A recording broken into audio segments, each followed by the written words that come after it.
So anyway, mga kasama, ito ha, sabi ko nga sa inyo, I am very much excited to have her in my show, and we are, the Media House family is really, really very thankful.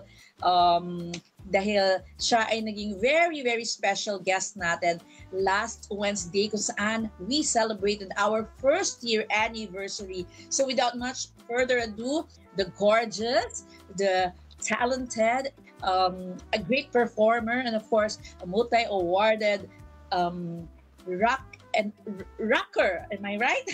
Okay, so let's call Miss Lay Maniego. Hello, Miss Lay Maniego. Hello po, good morning po, Miss Tia, and sa ating mga viewers. Hello po, I'll be tuning in, and thank you so much for having me once again. At hindi kami magsasawa to have you. Ayan. And sana hindi ka rin magsawa, Miss Lay. Oo naman. I'm sorry earlier kasi yung ating wifi nawala siya. So, but anyways, I'm back. Nako. Minsan ganun talaga, no? But again, sa atin, no, sa larangan natin, the show must go on. Diba naman? Well, first and foremost, nabanggit ko nga kanina na the Media House family is very thankful because you graced our first year anniversary last Wednesday. Maraming salamat, Miss Lay. You're welcome po. And ang saya natin noon. And thank you so much for having me in your special Yeah, sobra. Siguro talaga sasabihin natin, isa ka talaga sa mga nagpasaya ng aming celebration, and we really, really appreciate it. Okay, Miss Lay, dediretso na ako, no? What's with you now? Kasi I know you, last year, you received a lot of awards, and I think more awards are coming in. So, can you tell us more about what's happening now with you, Lay Maniego? Oo nga po, Miss Tia, no? Ang dami nating awards. Last year, naka-receive tayo ng 18 awards, no? And, wow! Yes, and this year naman po, umabot yata po ng 18 once again kasi I have upcoming 10. And we have upcoming awards in Japan. And of course, ang ating first Sovereign Awards ngayon po yung June 28. Ayan, so magaganap yun sa Doset. And of course, Philippine Finest Business and Achiever Awards, Southeast Asian Premier Business and Achiever Awards, awardee na naman po nila ako. And of course, maraming salamat po kay Labswell Corporation, si Lane, and of course, Servicio Chang, sa lahat ng team. At sa lahat po ng mga nagbigay sa akin ng awards. Yan, super grateful. Yes, talaga namang siksik, liglig at nag-uumapaw. And I'm sure you've mentioned, no, sa ngayon meron kang 18 awards for this year, and baka mamaya meron pa mga susunod pang mga awards at hahabol pa. Kasi maaga pa naman, ano lang ngayon, it's only May. Diba? May pa lang, nandiyan na. Oo, 18 na yung mga nakahilerang award na tatanggapin mo o natanggap mo. Ilang months pa to go before the 2024 ends. So syempre, ayan, congratulations sa iyo, and we are really very proud of you. Nakakatuwa. Sana huwag ka magbabago, Miss Lay. Oo naman, Miss Lay. Lahat na nagbago around me, pero ako hindi pa rin nagbago. Charot! Okay. So anyway, may hugot. Bakit ganon? But anyway, ganito, no? Sabi ko nga sa'yo, I would like, we talk about your present now, di ba? Oo, tapos medyo balik tanawin natin. Oo. Kailan ba nagsimulang kumanta si Miss Lay Maniego? I mean, when did you start yung pag-perform sa harap ng maraming tao? Could be your elementary friends, high school friends, or sa university. When? I started singing when I was 5 po. Ayan, so tuloy-tuloy na po yon. And sa side po ng mama ko, everybody can sing. So magagaling talaga silang kumanta. They have a very spectacular vocal voice. At malalaki talaga yung mga bosses namin. So nagmana ako in the side of my mom. And so yeah, from 5 years old, sumasali na ako sa mga singing contest. And nung nag-aral ako, I'm always a champion sa school. So the principal asked me all the time to perform, to sing after the flag ceremony. So tuloy na. Okay. So, ibig ba sabihin nito, kumanta ka because nakikita mo rin sa paligid mo yung mga sa mommy side mo na they're performing? Nung kabataan ko talaga, parang nahihiligan ko talagang kumanta. Alam mo yung microphone ko, it's only a stick or the supply. So, I'm just, sabi ng mama ko dati, nung 2 years old pa lang daw ako, naglalala na daw ako. So, sabi niya, oh my God, my daughter, singer daw in the picture. So, hindi naman nagkamali si mama. So talagang narinig niya na at saka napagtanto niya talaga na I have here a talented daughter. Yes, at pinaglihi po ako ni Mama Miss Ian ng if you heard that Lorelei story. Lorelei story is from the Germany, no? And ang pangalan ko talaga Lorelei. So sing talaga sa kanya. And legendary story shine, she's also singer. So, parang nagkataon lang na magkapareho kami ng pangalan and at the same time, pareho kami kumakanta. So, pinuntahan ko sa Germany. So, which is we have the same name, Lorelei. Oh, okay. So, ano talaga, no, yung ding sa name, I think, distinct talaga na yan na maging name mo if she's a singer and you're a singer. Kasi di ba, minsan sinasabi nga natin, no, it's better na bigyan natin ng magandang pangalan yung anak natin. Oo, di ba? Kasi para pag tinatawag natin, it goes with the flow na good vibes and positive yung outlook in life. Yeah. Kaya, so, 5 years old pa lang, you started singing. Yes, and ito, sa harap ng mga kamag-anak mo and then later on, nag-join ka sa mga contests. Yeah, sa mga barangay contests, kumakanta sa school. Yeah. Okay. So, ito naman, ang gusto kong matanong sa'yo, ano yung masasabi nating unforgettable sa lahat ng mga sinalihan mong contest? Hanggang ano lang muna hanggang high school, na masasabi mo na ito talaga medyo matindi ang impact sa'yo? Kasi start nung nag-elementary and high school ako, lagi akong pinapakanta. So, every time, lagi akong nagkakaroon ng medal. So, parang, dati kasi gusto ko maging army, Miss Gia. Sa totoo lang. Army? So, I was training when I was in high school. And at the same time, pinapakanta ako sa school. Pero, parang sinabi ni God sa akin, ito yung journey mo, ito ka. This is your future. You will become a singer. So, hindi nga nagkamali yung mama ko at of course ang Panginoon na binigyan ako ng talent, and this is me now. Okay, so nabanggit mo nga si mama mo na na niya na I think my daughter will become a very good singer, di ba? Inano ka ba niya? Ano yung mga encouraging words na natatandaan mo na sinabi niya sa'yo nung bata ka pa? Dati nung kabataan ko, sabi ni mama, pagkakanta daw ako, I just sing with all my heart. Oh, okay. And then despite, kasi alam naman natin in this real world, madami talagang walang magkakagusto sa'yo or magagustuhan ka, but that is the real world. But as long as you give your best, which is at least makes you feel good because you do your best no matter what. So just no matter kasi marami tayong ups and down, right? So tuloy-tuloy lang sa abot ng ating pangarap. Yun talaga yung pinagugugutan ko doon. So your mom said, always do your best, always give your best. Diba? Yeah. Okay. Okay. Anuhin natin, no? Nagkaroon ka ba ng like training or lessons? Voice lessons or training how to sing very well, how to perform on stage? Alam mo yung training ko, Miss Gia, when I was young sa dagat. Sa dagat, okay. Like we can sing hanggang sa lieg. Oh, okay. Kakanta ka ng super lakas. Yung sa akin naman, dati, kasi naaabot ko yung makanta parang pang-leading, yung matataas na kanta. So I do that when I was young. So kumakanta ko sa dagat talaga. That's my training when I was younger. So ngayon nung nagka-edad na tayo, of course I experienced na magkaroon ng voice lesson.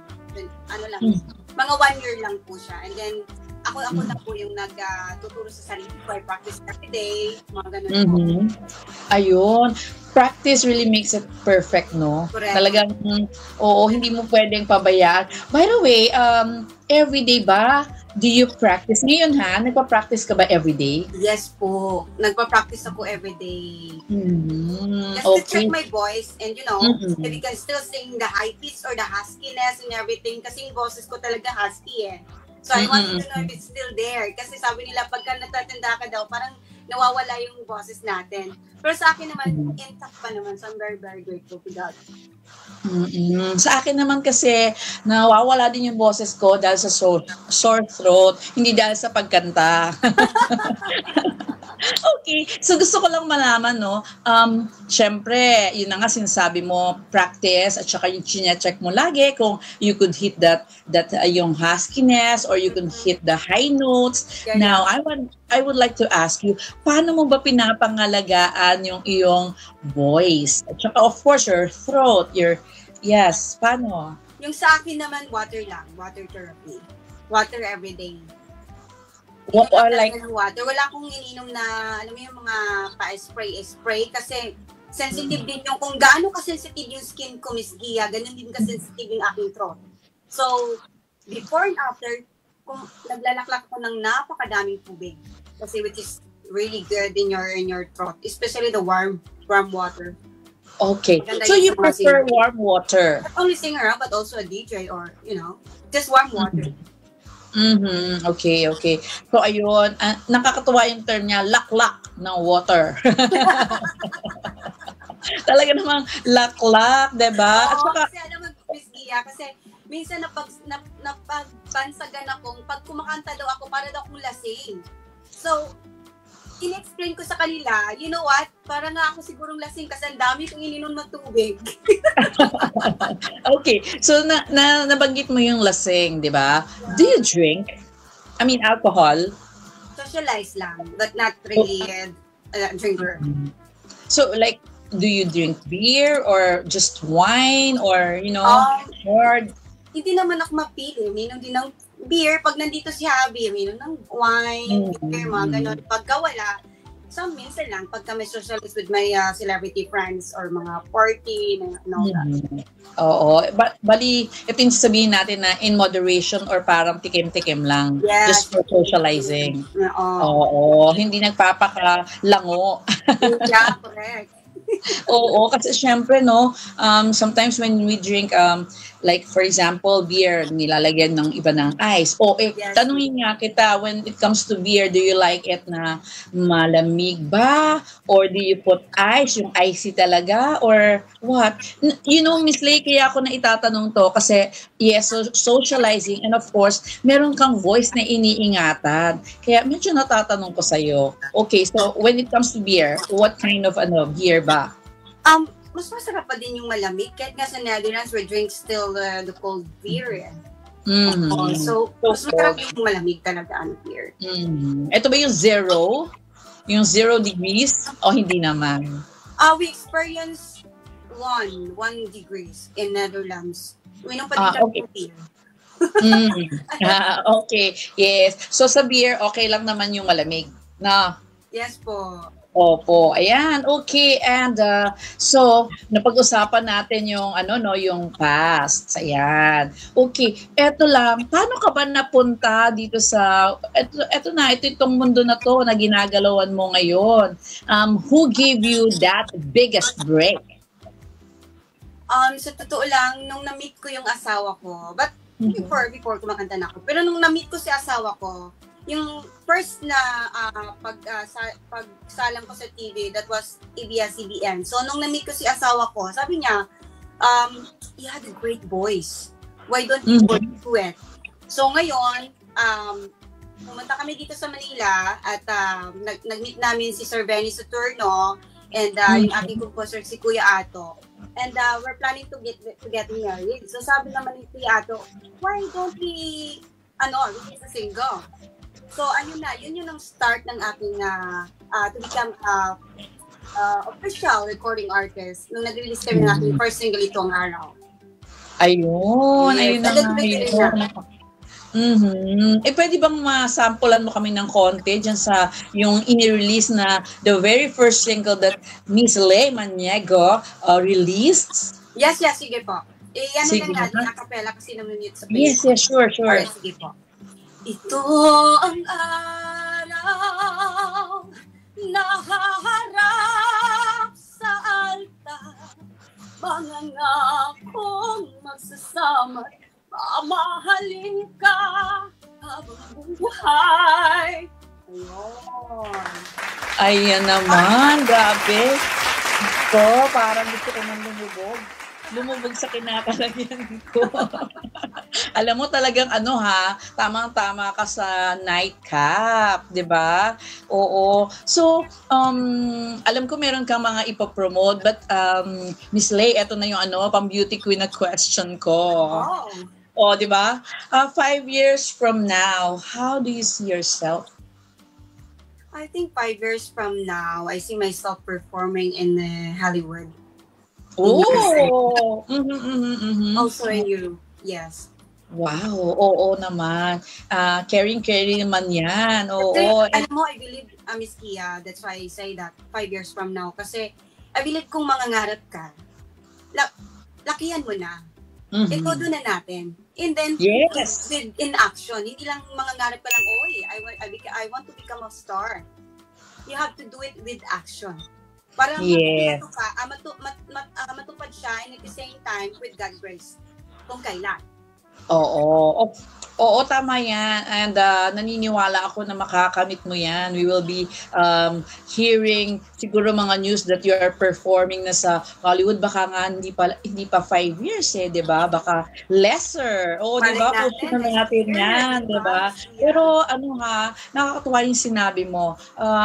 Kung mangarap rin lang tayo, let's make the most of it. And of course, yun nga yung sinasabi mo na you have to do it also. You have to do something about your dream. Hindi lang yung uupo ka at mag-aantay. Kasi walang ganun. Yung luck, sinasabi nila, luck, your luck, but you still have to do it in action with the hard work. Yes, tama. Yun. With the right attitude. Speaking of yung sabi mo with a purpose, I heard and I saw yung nasa picture, parang meron kang upcoming concert and for the benefit of parang isang charitable Yes. Ano ba yun? Please tell us more about it. It's actually your birthday celebration. Yes po, Miss Gia. Thank you so much for that. Actually, it's my birthday nung 12. So, hindi ko kasi ako sanay na magpa-party, but instead of doing a party, I'm doing, nag-celebrate ako ng birthday doing a humanitarian work. So, mag-start po yan yung pong May 18. So, mamimigay po tayo ng mga goods, mga foods, and mayroon din po tayong mga sponsors, no? Sa Quiapo Church, yung pong una natin mamimigay tayo yung mga batang nasa kalsada, not just mga bata, yung mga nakatira sa kalsada, at yung mga hiyos sa Quiapo. So, yun po yung una natin. And meron din po tayong big charity naman sa July 8 after po yan ng aking concert.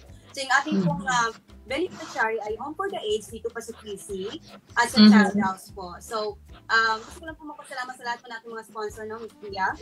And of course, Labis World Corporation, may management, Laurel Entertainment, Global Immigration. Thank you very much, Sir Birch. And Ate Imelda Antok all the way from USA, Sis Lenny Likayan, at sa lahat po natin mga sponsors, maraming salamat po. Ayun, oo. And Miss Lay, yung sa gagawin nyo this coming May 18, it's a Saturday, right?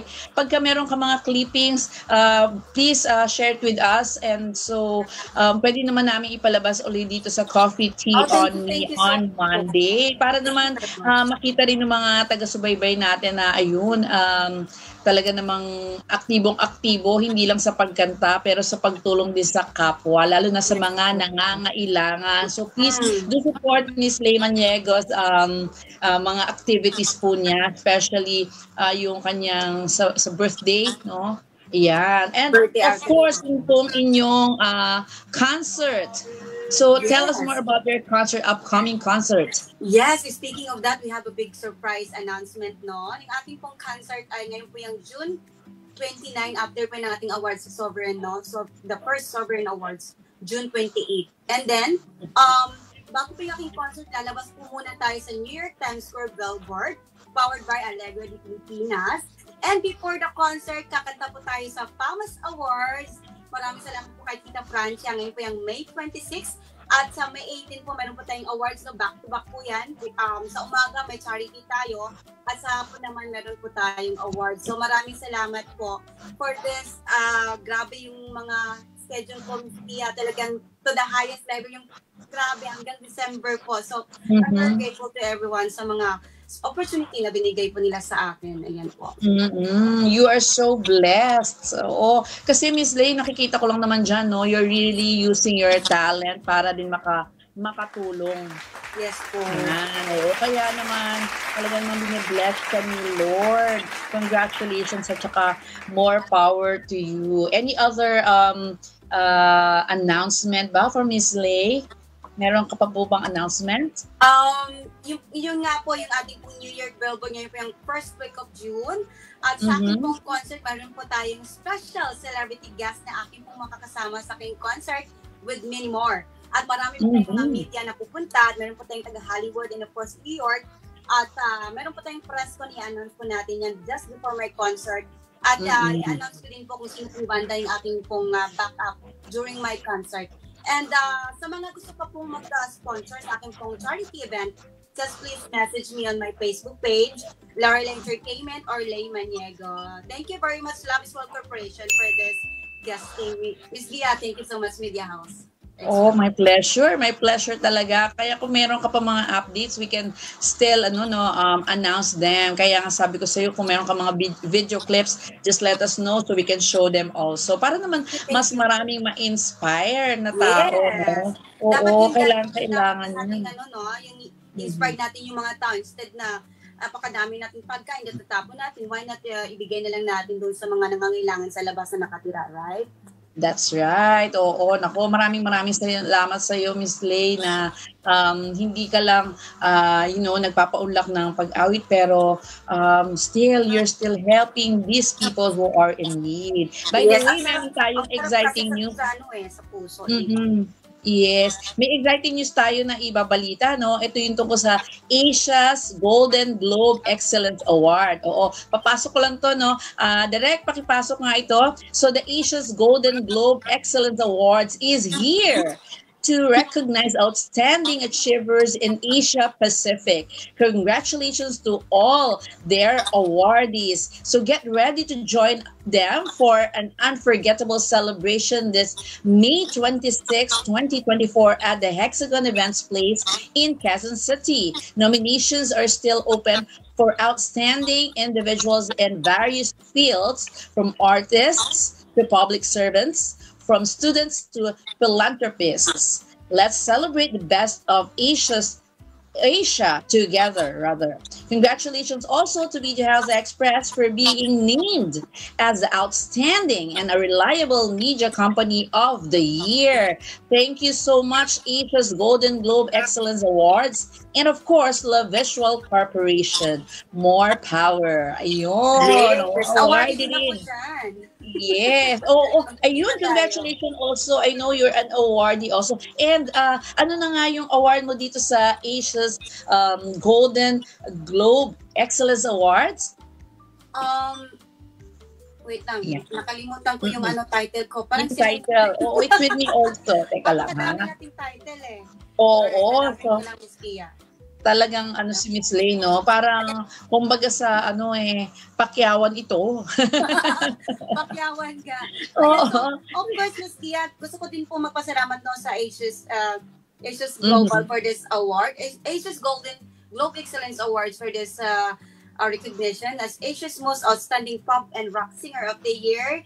And of course, gusto ko magpasalamat kay Sir Miller and kay Sir Chris for this recognition. Of course, in collaboration with our Sis Lalaine, Love is Well Corporation. Yes, of course. Ayan, maraming salamat din sa kanilang lahat, no? Kasi they are really recognizing people, individuals, groups, and also companies na talaga namang excelling in their own field. Ayan. Di ba nakaka-uplift and syempre nakaka-inspire, nakaka-motivate yung kanilang ginagawa. And speaking of inspired, Ms. Gia, nakaka-receive ako ng message na every time daw they see me receiving a lot of awards, na-inspired daw sila. So pagka nakaka-receive daw sila ng awards, they think of me and then they're really happy na I was, how you call it, naging isa ako sa inspiration nila na magkaroon ng awards. And they feel happy to receive the awards. Kasi they feel, deserve nila yung awards na natanggap nila. So, mga aspiring artists na entrepreneurs. Oo naman, Miss Lay. Kasi talaga namang sabihin na natin na andiyan ka na. Imaginein mo, 18 awards last year and now 18 awards as of May 2024, diba? Local in Hollywood, Miss Gia. Oo, talagang congratulations sa iyo and more power. God bless you more. Oo. So, any parting words sa ating mga viewers? Ayan, so parting words ko lang sa lahat ng ating mga nanonood ngayon. Before that, gusto ko po pasalamat sa Media House Express and of course, Love is World Corporation for this guesting, no? At sa lahat po ng ating po mga youngest generation ngayon, not only the youngest generation, kung kayo po yung mga ngarap, lakihan niyo na po and just do it in action. And kung maging successful po tayo, yung ating pong attitude dapat talaga stay humble lang talaga in low-key. Yan po talaga ang pinaka-importante. Kahit gaano mo pa kagaling, kung attitude ay hindi maganda, hindi ka talaga maging successful. So yung advice ko lang sa ating mga young generation, stay humble, stay low-key. That's all. Thank you very much. Alam mo, Miss Lay, tama yung sinasabi mo na stay humble and the more na marami kang nare-receive na award, the more na dapat tayo nagpapakababa, di ba? Yes, kasi hindi naman yan dapat na yung lumalaki yung ulo natin para kapag nakaka-receive tayo ng awards, di ba? Yes. Dapat maging inspirasyon tayo sa iba. Huwag makakalimot. Yes, dapat maging inspirasyon, huwag maging arrogante. At saka syempre, let's be grateful. Yeah, be grateful all the time. Yes, amen to that. Okay, so Ms. Lay Maniego, maraming salamat. Of course, this is not the last. Yes, pakita sa amin, send sa amin yung mga video clips and whatever announcements na kailangan mo pa-announce. We will ilalagay natin yan. Bibigyan natin yan ng space. Thank you very much, Ms. Gia. Yes, so maraming salamat. Oo, thank you so much. At join me sa dito sa MHE. Oo, magpapaalam na muna ako sa ating mga viewers. Ito po ang inyong kasama, Gia Buenaventura, ng Coffee Tea on Me. Dito lang yan sa Media House Express. Okay, Ms. Lay, maraming salamat again for joining us. At let's do it. Follow me dito. Sa MHE. Sa MHE. Kami. Kasama mo. Yes, thank you. Thank you so much, Ms. Gia. God bless everyone. Thank